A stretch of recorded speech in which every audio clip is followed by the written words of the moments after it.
Oi, gente, vamos entender mais uns passos de programação shader.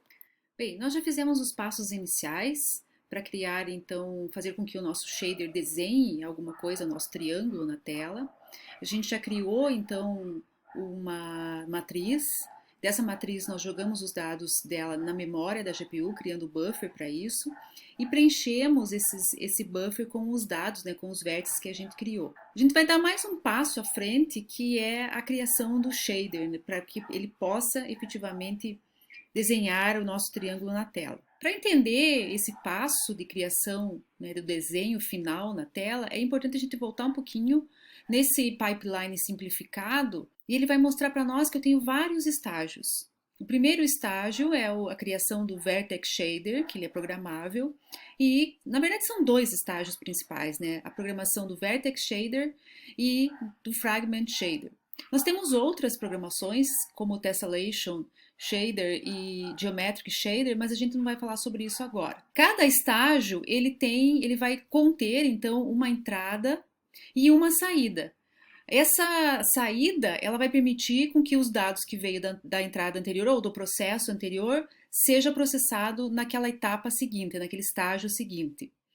Basicamente, eu vou criar então os vértices. O vértice ele pode ter vários atributos. Para nós, nessa primeira etapa da criação do nosso triângulo, o nosso vértice tem apenas o atributo dele de posição, que é uma posição no mundo real, a qual estou convertendo aqui para o meu espaço de tela. Além desse atributo posição, nós poderíamos também ter um atributo como cor e também poderíamos ter um atributo relacionado à definição da normal à superfície desse objeto. A normal vai nos permitir, então, trabalhar com iluminação, que também a gente vai ver na sequência. Depois de definido esse vertex, nós temos que definir qual primitiva será utilizada. Eu já falei isso anteriormente para vocês. No nosso caso dessa aula, nós estamos falando de triângulo. A primitiva que nós vamos utilizar é o triângulo.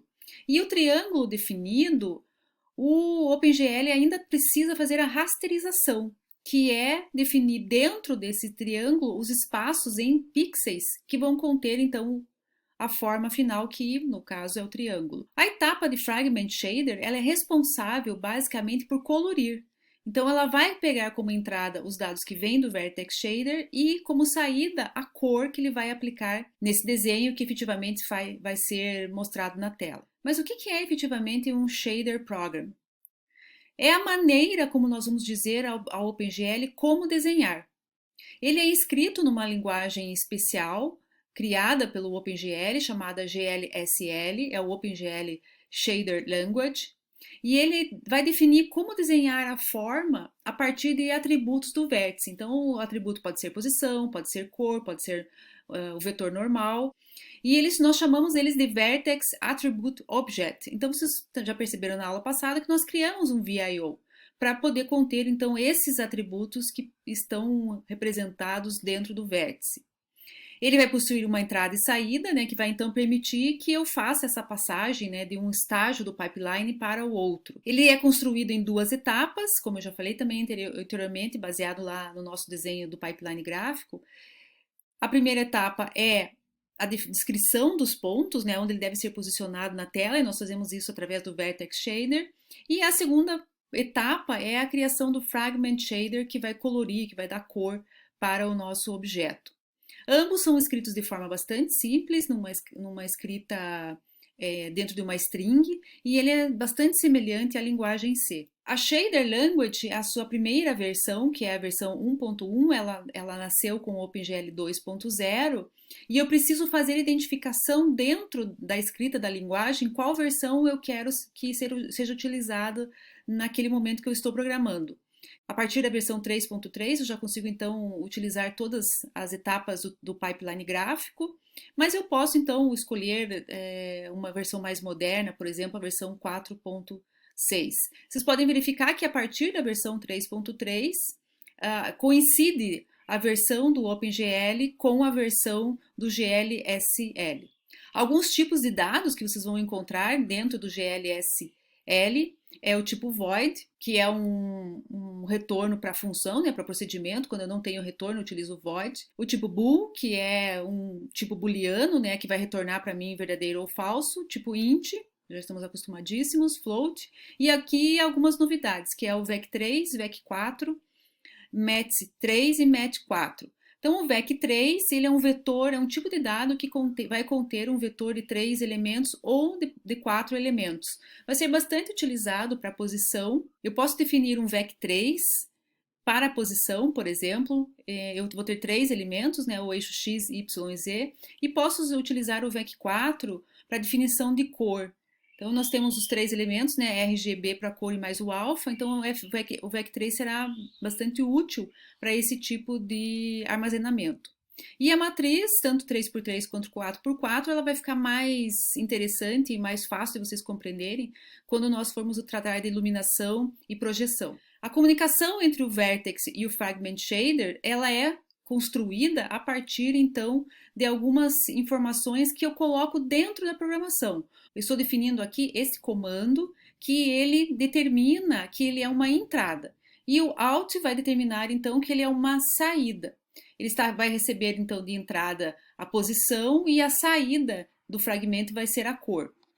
A primeira linha informa para o OpenGL qual versão eu estou utilizando. A partir da versão 3.3, eu já falei para vocês que ela vai utilizar todos os recursos do pipeline gráfico. Na linha seguinte, eu tenho o layout. Esse layout vai especificar que tipos de atributo que eu tenho no meu programa. A segunda linha vai fazer especificação do layout, como a gente fez lá no comando gl vertex attribute pointer. Aí eu tenho um programa principal, né, bem característico de linguagens baseada em linguagem C. E na próxima linha eu tenho uma variável que eu chamei ela de glPosition, e essa variável ela vai conter 4 elementos, a posição x, y e z e mais o alfa, esses valores que são então recebidos a partir então do envio que eu faço lá dos dados da matriz que foi criada na CPU. Para o Fragment Shader, o que nós temos que fazer também, a primeira linha é a definição de qual é o GLSL que eu estou utilizando, a segunda linha é a saída, ele é um vetor também, um vetor tipo 4, o nome dele é fragColor, então essa palavra que vem depois do tipo de dado é o nome da variável, o nome que eu criei é fragColor. Também tem um programa principal e eu estou dizendo que fragColor recebe um vetor com esses valores. Eu estou especificando aqui uma cor para o meu triângulo, para que ele pinte então os fragmentos que compõem a parte da superfície do triângulo. De forma bastante resumida, o meu shader program ele vai conter duas etapas. Essas duas etapas a partir da criação do programa. Esses comandos todos eu utilizo lá dentro do meu programa principal. E eu vou então usar o gl create program para criar um programa. E depois de criado esse programa, eu tenho que criar um shader e especificar que tipo de shader que ele é. Nesse caso, vou ter dois shaders, né? Um para o Vertex Shader e outro para o Fragment Shader. Vou compilar esse shader e esse programa compilado, eu tenho que anexar ele ao programa Shader. Depois de compilado, eu vou ter que anexar o Vertex Shader utilizando o comando gl attach shader no programa que a gente criou. A mesma coisa eu faço então com o Fragment Shader, eu faço a criação do shader do tipo Fragment, eu vou definir da onde virão esses dados, né? Para isso vou utilizar o gl shader source e vou compilar esse Fragment Shader. Após compilado, novamente eu faço a vinculação dele, né? Eu vou dizer que esse é o programa que eu quero que ele utilize lá na GPU. Faço o link do programa e por último, nós fazemos a utilização desse programa que foi criado para fazer o desenho e essa utilização lá muito próximo do momento que a gente for efetivamente desenhar. Então percebam que até agora a gente não desenhou, a gente só está criando então o shader e fazendo as definições necessárias para que o desenho efetivamente seja a última etapa lá do pipeline gráfico.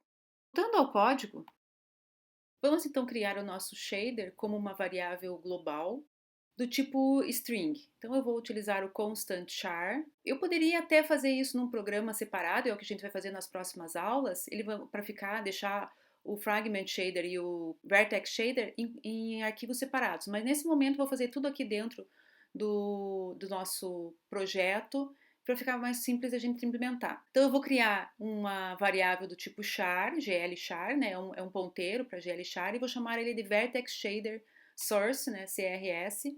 E eu começo então agora com uma string bem simples, exatamente como a gente viu agora há pouco no slide. O primeiro, a linha de comando, eu vou especificar a versão que eu estou utilizando, GLSL, vou colocar aqui a versão 3.3. E depois nós faremos a definição do layout, que é o mesmo atributo que a gente definiu lá no GL Attribute Pointer.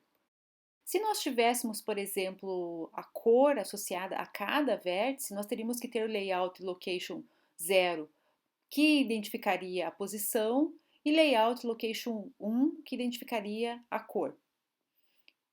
Esse layout ele está também sendo especificado como uma variável do tipo vec3, que será a variável de entrada da posição. Colocamos então o programa principal, e aí dentro desse programa principal, a gente só vai então especificar que glPosition, que é uma variável construtora própria do GLSL, vocês vão descobrir que temos várias variáveis construtoras para a gente poder utilizar, ela vai receber então um vec4 com as posições x, y, z. O glPosition é basicamente a saída do nosso shader. E a componente glPosition, ela requer que a gente então construa um vetor com 4 posições, apesar de a gente ter apenas 3 eixos. E esse último parâmetro, por enquanto, a gente pode só citar ele como 1. Esse é um shader mais simples que a gente poderia ter construído, né? Então agora a gente já pode passar para a construção do Fragment Shader. Da mesma forma, ele vai ser um ponteiro para um char, né, para um caractere, e eu vou chamar ele de Fragment Shader Source. O primeiro parâmetro aqui também vai ser a versão. Então a gente só faz a mesma coisa, né? Versão 3.3. Se quiserem colocar 4.6, depende do OpenGL que vocês têm. E agora nós teremos uma saída, diferente do processo anterior, que eu tinha uma entrada lá para o Vertex Shader, principalmente porque o Vertex Shader é a primeira etapa do meu pipeline. Agora nós temos uma saída e essa saída eu vou chamar de fragColor. É uma variável de saída do tipo vec4, porque eu vou ter 4 componentes que compõem a cor, né, o RGB mais o alfa, e eu vou chamar ela de fragColor.